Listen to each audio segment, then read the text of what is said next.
A watchdog report requested in 2012 and reviewed by the Associated Press found that Jackson and a rival physician exhibited unprofessional behaviors as they engaged in a power struggle over the White House medical unit. The 6-page report by the Navy's Medical Inspector General found a lack of trust in the leadership and low morale among staff members, who described the working environment as being caught between parents going through a bitter divorce. There is a severe and pervasive lack of trust in the leadership that has deteriorated to the point that staff walk on eggshells, the assessment found. After the Senate Veterans Affairs Committee abruptly postponed his confirmation hearing, which had been set for Wednesday, Jackson visited lawmakers to assure them he was fit to lead the VA. During a White House news conference, Trump insisted he would stand behind Jackson, calling the White House doctor one of the finest people that I have met. But he questioned why Jackson would want to put himself through the confirmation fight, which he characterized as unfair. "I wouldn't do it," Trump said in the East Room, standing next to French President Emmanuel Macron. "What does he need it for? What do you need this for?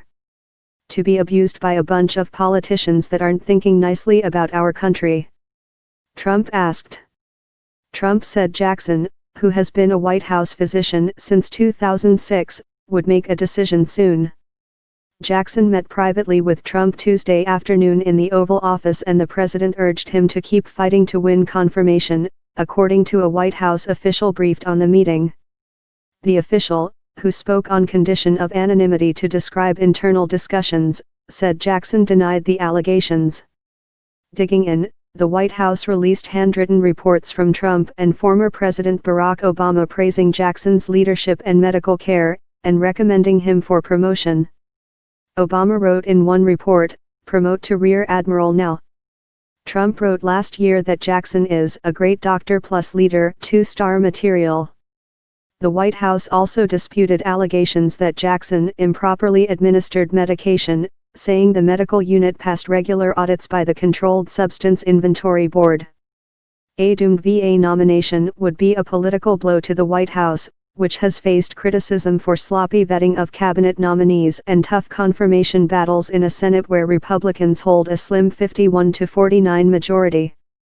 Prior to Jackson's nomination, Trump had told aides and outside advisors that he was fond of Jackson personally and was said to be particularly impressed with Jackson's performance at the White House press room podium in January, when he offered a glowing report on the president's physical and mental well-being. Senate Minority Leader Chuck Schumer, DNY, said the American people were the losers in a shaky nomination effort. "The Trump cabinet," he said, "is turning into a sad game of musical chairs." The Senate Veterans Affairs Committee said it would postpone indefinitely Jackson's hearing to give it more time to sort through the allegations. Detailing the allegations to NPR, Senator John Tester of Montana, the committee's top Democrat, said more than 20 current and retired military personnel had made complaints to the committee about Jackson. They included claims that Jackson was repeatedly drunk while on travel with Obama and that on overseas trips he excessively handed out prescription drugs to help travelers sleep and wake up.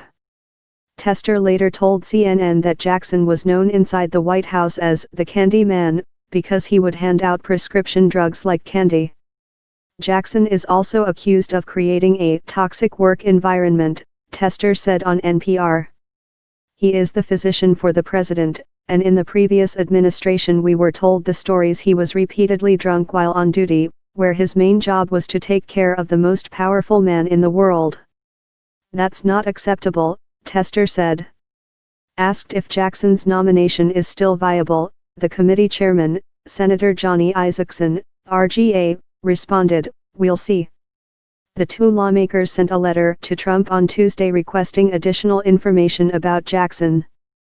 It demands any communication between the Pentagon and the White House for the last 12 years regarding allegations or incidents involving him.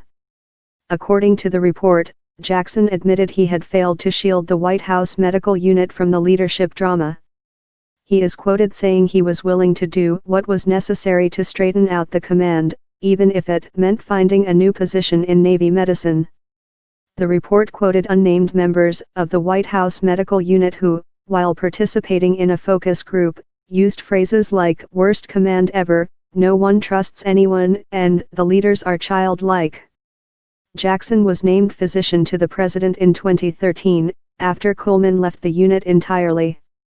Still, a follow-up assessment was done in 2013, and found that the climate in the office had improved a great deal, according to an official familiar with the report. At that point, Jackson was still in the office, but Coleman had left.